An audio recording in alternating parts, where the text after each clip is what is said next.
하나님 감사합니다. 오늘도 예배로 주님 앞에 나와 영광 올려드리게 하시니 감사합니다. 하나님을 바라보려고 노력하는 애쓰는 또 믿음을 구하는 우리에게 하나님 영안이 열리게 하여 주시옵소서. 주님께서 에바다 말씀하시면 우리 어떤 어둠도 떠나가고 우리 보지 못한 모든 것들도 주님의 은혜 가운데서 보여지는 역사가 일어나게 될 줄 믿습니다. 모든 상황 가운데 주님을 보라고 기회를 허락하여 주셨으니 상황을 보는 것보다 주님을 더욱더 보게 하시고 그래서 우리 가운데서 책임지시고 인도하시는 우리 삶을 다스려 주시는 그 주님이 느껴지고 경험되어지는 역사가 우리 삶에 일어날 수 있도록 믿음을 더하여 주시옵소서. 감사드리며 예수님의 이름으로 기도드립니다. 아멘. 다시 말씀 보시겠습니다. 오늘 주신 하나님의 말씀은 마태복음 14장 22절부터 33절까지 말씀입니다. 마태복음 14장 22절부터 33절까지 제가 한 절, 여러분 한 절 교독하시고 마지막 절은 합독하겠습니다. 예수께서 즉시 제자들을 재촉하사 자기가 무리를 보내는 동안에 배를 타고 앞서 건너편으로 가게 하시고 무리를 보내신 후에 기도하러 따로 산에 올라가시니라. 저물매 거기 혼자 계시더니 배가 이미 육지에서 술이나 떠나서 바람이 거스름으로 물결로 말미암아 고난을 당하더라. 밤사경에 예수께서 바다 위로 걸어서 제자들에게 오시니 제자들이 그가 바다 위로 걸어오심을 보고 놀라 유령이라 하며 무서워하여 소리 지르거늘 예수께서 이르시되 안심하라. 나니 두려워하지 말라. 베드로가 대답하여 이르되 주여 만일 주님이시거든 나를 명하사 물 위로 오라 하소서 하니 오라 하시니 베드로가 배에서 내려 물 위로 걸어서 예수께로 가되 바람을 보고 무서워 빠져가는지라 소리질러 이르되 주여 나를 구원하소서 하니 예수께서 즉시 손을 내밀어 그를 붙잡으시며 이르시되 믿음이 작은 자여 왜 의심하였느냐 하시고 배에 함께 오름에 바람이 그치는지라 배에 있는 사람들이 예수께 절하며 이르되 진실로 하나님의 아들이로서이다 하더라. 아멘. 사랑하는 참평학교의 성도님들 모두에게 하나님의 크신 은혜와 은총이 언제나 함께 하시기를 주님의 이름으로 축복합니다. 오늘 말씀의 제목은 바람을 보고 무서워 빠져가는지라 라는 제목의 말씀인데요. 베드로를 포함한 제자들의 이야기를 통해서 함께 은혜를 나누고자 합니다. 저희 둘째 베데리가 밤에 저랑 잠을 자는데요. 이제 잘 때 보면 세상 천사같이 잠을 자죠. 아주 이쁜 모습을 하면서 잡니다. 이제 근데 아침에 일어날 때 가장 먼저 일어나는 친구가 이 베델이라는 친구인데요. 가끔씩 제 머리 쪽으로 달려와서 손을 들어서 뺨을 때리곤 합니다. 그러니까 자기가 일어났다, 뭐 놀아주든 먹여주든 제스처를 취하라 이런 표시이겠죠. 그러면 자다가 뺨 맞으면 아무리 딸이라도 기분이 좀 그렇잖아요. 그래서 딸을 쳐다보잖아요. 그러면 이 뺨 맞은 아빠의 마음은 알지 못한 채 그저 눈웃음을 싹 지으면서 웃어줘요. 그러면 그 둘째 웃음을 보는 순간 뭘 또 혼내겠니 이러면서 넘어가죠. 그 눈웃음을 보면서 자리에서 일어나곤 합니다. 그게 뭐 첫째도 그렇고 둘째도 그렇고 아내도 그렇고 사랑스러운 이들의 모습을 눈에 담고서 시작하는 삶의 하루는 참으로 즐겁습니다. 무슨 얘기를 하는 거냐면 사람은 이처럼 눈으로 보는 것에 많은 영향을 받으며 살아갑니다. 아침에 눈을 뜨는 순간부터 우리는 수많은 것들을 보죠. 그리고 눈에 들어오는 장면 하나, 뭐 숫자 하나, 이런 화면 하나가 우리의 하루의 기분을 바꾸는데요. 무엇을 보느냐에 따라 웃기도 하고, 때로 울기도 하고, 때로 화가 나기도 하고, 감동을 받기도 하고, 심지어 무엇을 보느냐에 따라 생각하는 방향성도 삶의 가치관까지도 변하기도 합니다. 즉 무엇을 보느냐가 그 생각을 만들어내고 그 생각이 마음을 만들어내고 그 마음이 결국 우리의 삶의 선택과 방향성을 결정한다라는 거죠. 이러한 관점에서 우리의 인생을 정의해 본다면 인생이란 결국 무엇을 보며 사느냐에 달려있다라고도 말할 수 있을 겁니다. 근데 성경을 보면 성경에서도 반복해서 강조하는 단어 가운데 하나가 바로 보라라는 말씀입니다. 하지만 하나님은 우리에게 아무거나 보라 이렇게 말씀하지는 않으시고요. 보고 싶은 대로 보며 살라 이렇게 말씀하시진 않습니다. 먼저 우리가 분별하여 보라 이렇게 말씀하십니다. 왜냐하면 눈에 보인다고 해서 그것이 다 진실은 아니기 때문입니다.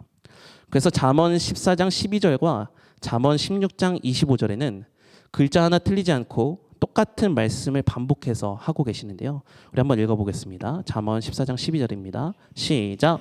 어떤 길은 사람이 보기에 바르나 필경은 사망의 길이니라. 아멘. 성경은 아무리 사람의 눈에는 바르게 보이는 길처럼 보이더라도 그 길은 사망일 수 있다 이렇게 말하죠. 그렇기 때문에 눈에 보이는 현실을 있는 그대로 보는 것보다 그 현실을 해석하시고 함께하고 계시는 하나님의 뜻을 받아 분별하여 보는 영적인 시선을 가져라 이렇게 말씀하고 계시는 거죠. 여러분의 믿음의 삶에서는 눈에 보여지는 대로 보며 느끼며 영향받으며 사는 것이 아니라 눈에 보여지는 것 너머에 우리와 함께하고 계시는 주님을 보며 주님의 뜻을 발견하며 주님께 영향을 받으며 사는 믿음이 되길 주님의 이름으로 축복합니다. 또 하나 우리가 보되 정확히 봐야 됩니다. 이렇게 말씀합니다. 왜냐하면 우리의 시선은 심심치 않게 왜곡이 자주 되기 때문입니다. 마치 눈앞에 있는 것을 볼 때 멀리 있는 것을 볼 때 차이가 있죠. 그 원근법이라고 하는데 이 원근법과 같이 멀리 있는 것은 흐리게 보이고 가까이 있는 것은 잘 보이는 것처럼 내게 어려운 상황이 닥치면 문제는 현실보다 더 크게 보이고 하나님의 약속은 현실보다 더 멀게 느껴진다라는 건데요. 그래서 사도 바울은 에베소서 1장 18절에서 마음의 눈이 밝아져야 된다 이렇게 기도를 올리고 있어요. 왜냐하면 우리가 눈이 없어서 못 보는 것이 문제가 아니라 마음의 눈이 흐려져 있기 때문에 그러니까 정작 봐야 될 것을 보지 못하고 보지 말아야 될 것을 보고 있기 때문에 어려움을 경험하고 있다라는 겁니다. 그러므로 정확히 봐야 된다라는 이 말은 내가 경험하고 있는 감정선 안에서 내가 보고 싶은 대로 보는 게 아니라 하나님이 주신 말씀 위에 서서 하나님의 마음 안에서 현실을 다시 바라봐야 된다라는 겁니다. 모든 상황 가운데 하나님께서 함께하고 계심을 보고 그 주님의 원하심이 우리 상황 가운데에 보여져서 문제가 크게 보이는 것보다 주실 은혜가 더 크게 보이는 여러분의 믿음이 되기를 주님의 이름으로 축복합니다. 또 하나 보되 하나님이 보게 하시는 것을 봐야 됩니다. 사무엘상 16장 7절에서 하나님은 사무엘에게 이런 말씀을 주셨습니다. 함께 읽겠습니다. 시작. 여호와께서 사무엘에게 이르시되 그의 용모와 키를 보지 말라. 내가 이미 그를 버렸노라. 내가 보는 것은 사람과 같지 아니하니 사람은 외모를 보거니와 나 여호와는 중심을 보느니라 하시더라. 아멘. 사무엘은 사울을 이어서 왕을 세울 이 후계자를 찾는 과정에서 조건과 자격, 그러니까 보여지는 모습에서 왕을 또다시 찾고자 했습니다. 하지만 하나님께서는 사람이 가진 조건이 아니라 사람이 가진 믿음이 중심이다라는 것을 말씀해 주셨죠. 그래서 하나님이 보시는 시선은 사람과 다르다라고 말씀하시는 겁니다.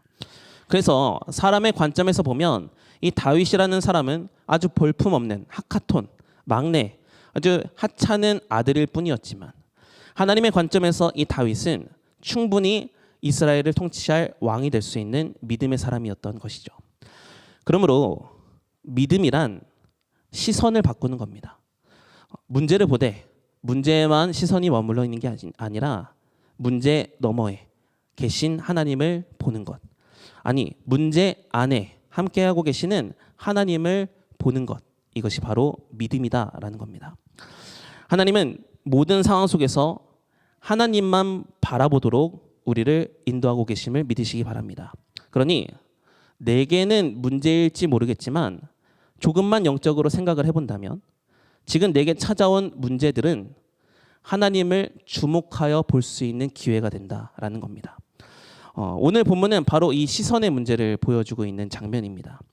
바람을 보고 두려워 물에 빠져가는 인생과 주님을 보고 물 위를 걸어가는 인생.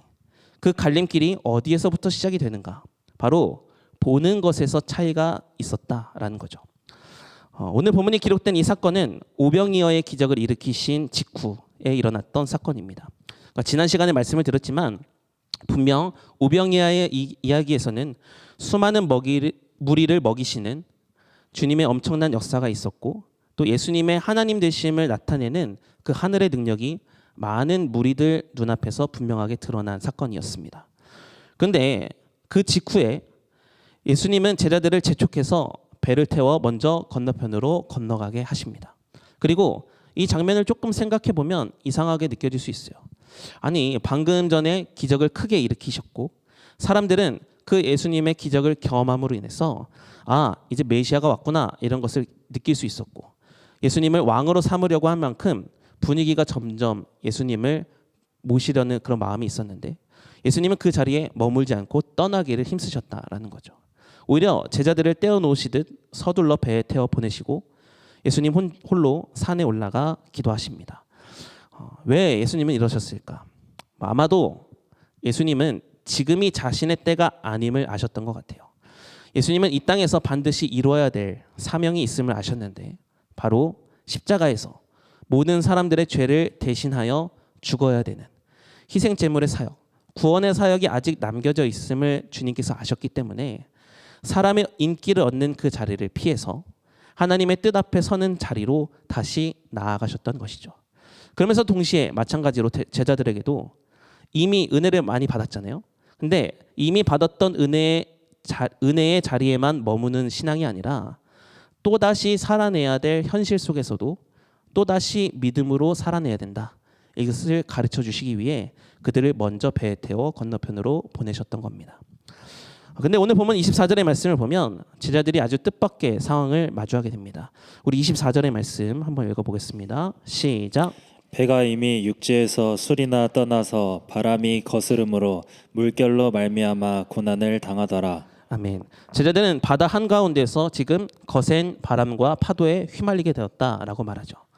노를 저어보지만 앞으로 나아가지 않고 애써 보아도 상황은 달라지지 않는 이 자리. 아무리 힘을 써도 개선되어지지 않는 이 냉혹한 현실 한가운데 지금 제자들이 서 있게 되었다라는 것이죠. 여러분, 이 말씀은 우리의 인생을 그대로 비추는 말씀인 것 같습니다. 하나님을 경험했는데도 불구하고 폭풍과도 같은 고난은 여전히 계속해서 우리에게 찾아온다라는 거죠. 그러니까 믿음이 있으면 고난도 없을 것 같은데 아니에요. 성경은 그렇게 말하지 않습니다.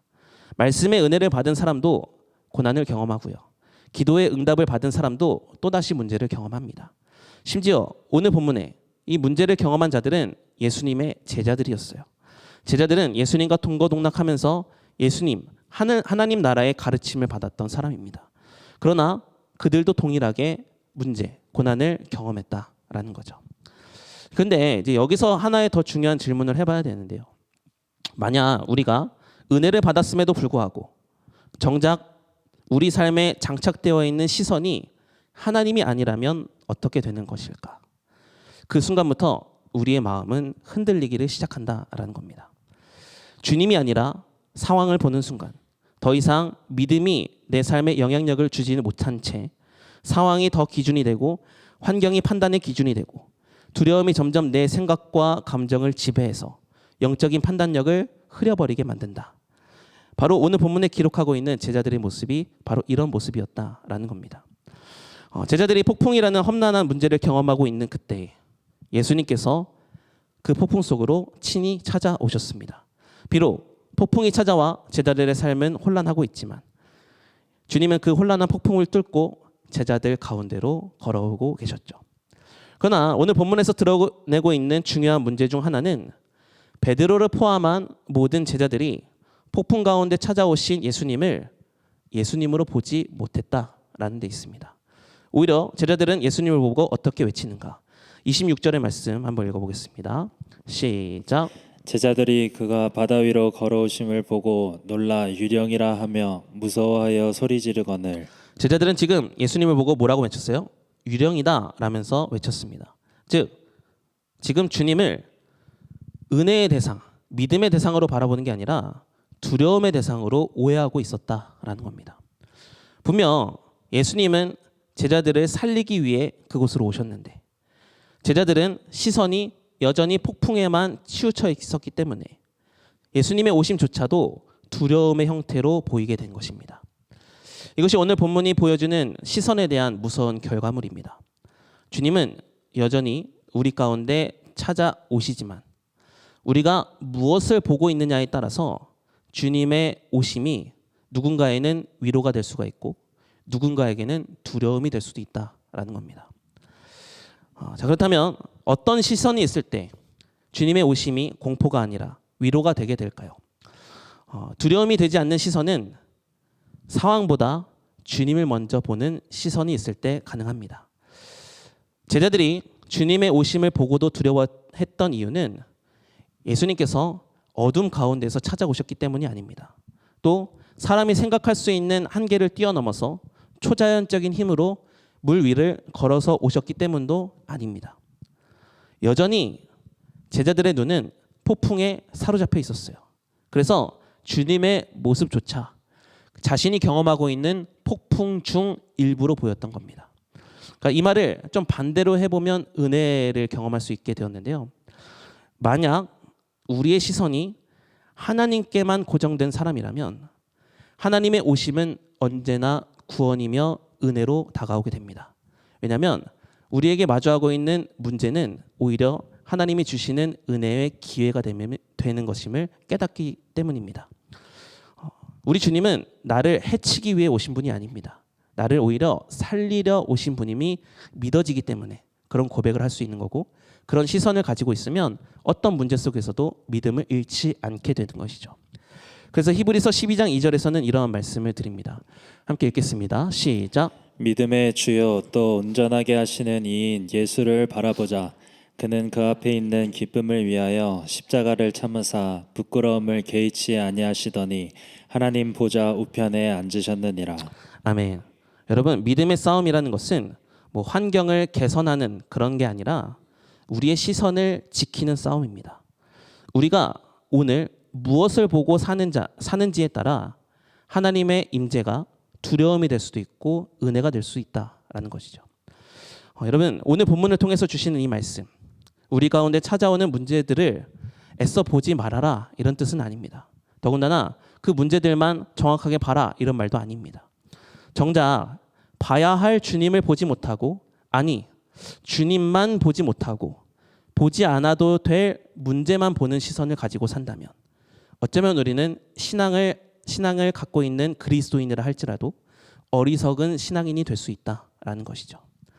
문제 너머에 계시며, 아니 문제 안에 우리와 함께하고 계시는 주님, 그 주님을 먼저 바라보는 시선이 있도록 우리가 믿음을 구할 때 그 주님을 바라보는 시선이 두려움을 밀어내는 역사를 일으키고 두려움이 밀려 떠나간 자리에 하나님의 은혜가 채워지는 줄 믿으시기 바랍니다.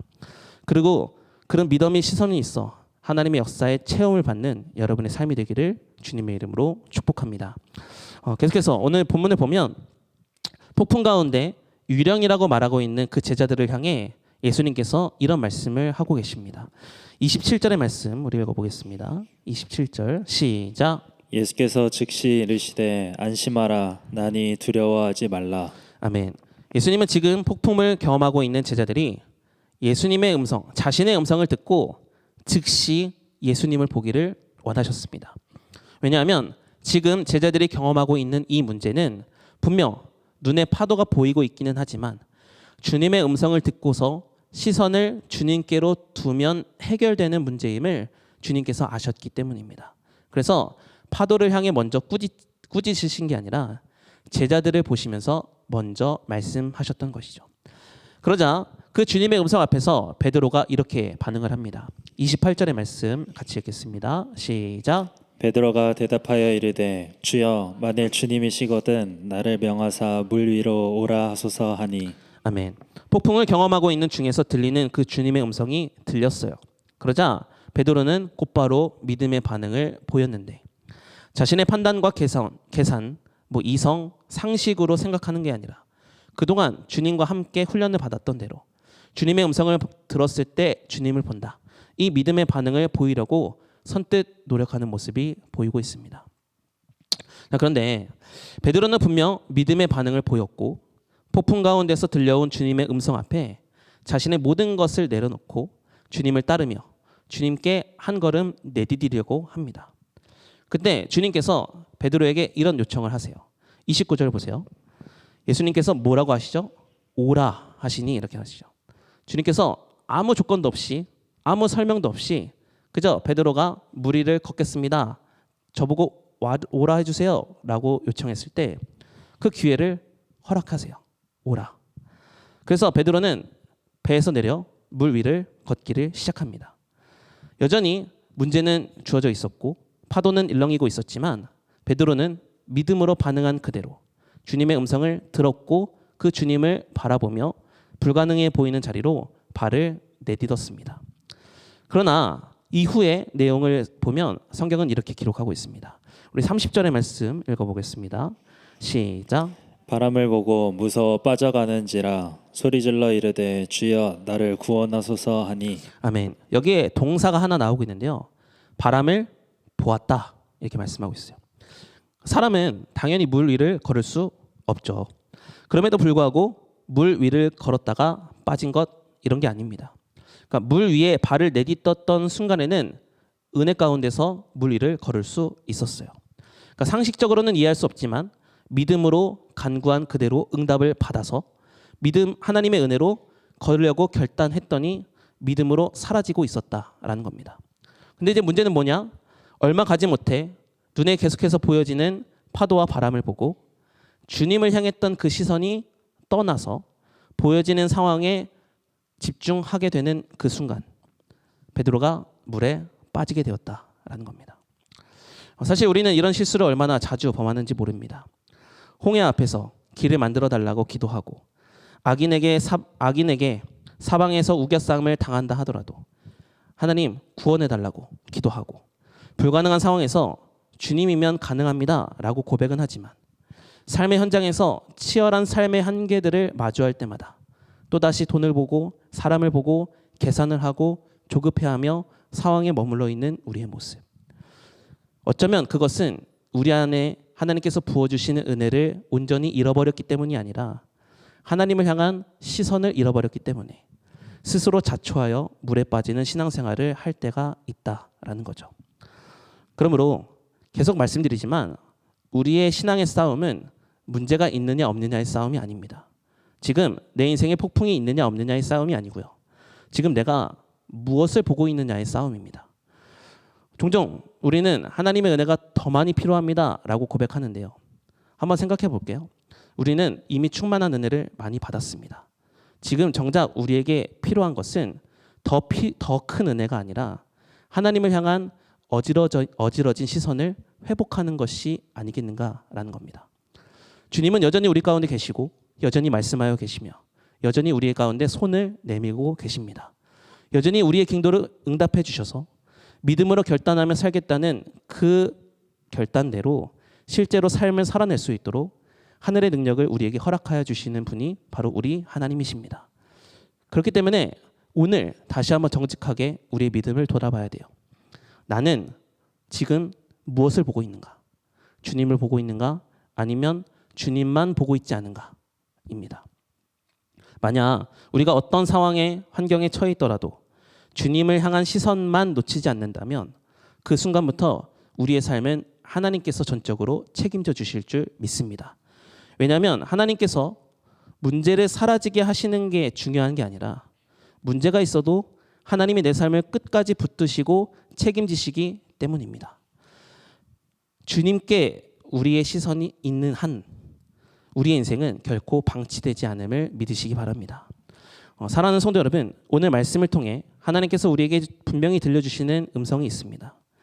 우리의 신앙의 싸움은 문제가 있느냐 없느냐의 싸움이 아니라 우리가 본질적으로 무엇을 보는가의 싸움이다 라는 것이죠. 같은 바람이 불었고 같은 파도가 일렁였고 같은 예수님이 제자들 가운데 오셨습니다. 그때 어떤 이들은 계속해서 유령이라 말하며 무서워했고 어떤 이는 주님이라 말하며 물 위를 걷기도 했습니다. 차이는 환경이 아니라 무엇을 보는가에 있었다라는 거죠. 또한 베드로는 그 가운데에서도 믿음으로 주님을 받고 주님의 음성을 듣고 걸은 물 위로 발을 내딛는 순간 물 위를 걸을 수 있었습니다. 그러나 어느 순간부터 물에 빠졌는데 시선을 잃어버린 순간에 물에 빠지게 되었다. 은혜를 경험함에도 주님을 향한 시선을 잃어버리면 스스로 자초한 고난을 경험할 수 있다라는 것이죠. 하지만 그럼에도 불구하고 감사한 것은 무엇인가? 베드로가 물에 빠져 있을 때에도 주님은 그 가운데 함께 하셨다라는 겁니다. 베드로가 물에 빠져서 이렇게 얘기하죠. 30절 다시 보세요. 바람을 보고 무서워 빠져가는지라 소리질러 이르되 뭐라고 해요? 주여 나를 구원하소서 하니. 주여 나를 구원하소서 하니 라고 외쳤을 때 예수님은 즉시 손을 내밀어 그의 손을 붙들어 주셨습니다. 이것이 바로 복음입니다. 우리가 예수님으로부터 붙들림을 받는 것은 내가 완벽했기 때문이 아니라 우리의 시선이 흔들려도 그냥 주님을 다시 한번 찾으면 그 자리에서 주님은 우리를 다시 붙들어 주시는 은혜를 베풀어 주신다라는 것이죠. 그러므로 오늘 이 밤 우리의 시선이 만약 하나님만 보지 못한 채 다른 것을 바라보고 있다면 다시 그 영점을 조정해서 다시 주님만 보여지는 역사로 돌아올 수 있기를 간절히 소망합니다. 주님만 보며 사는 그리스도인이 되자라는 말입니다. 오늘도 물 위를 걸어오시는 그 주님을 바라보고 두려움이 아닌 믿음으로 환경이 아닌 주님으로 인정하며 모시며 주님을 바라볼 때 하나님께서 물 위를 걷게 하시고 우리를 건져주시고 하나님의 자녀 삼아주시고 하나님이 주시는 은혜를 체험받는 인생으로 우리의 삶을 삼아주실 줄 믿습니다. 저 여러분이 믿음의 눈을 가지고 주님 바라봐 하나님께서 공급해 주시는 은혜를 경험하며 살아가는 여러분의 삶이 다 되시기를 주님의 이름으로 축복합니다.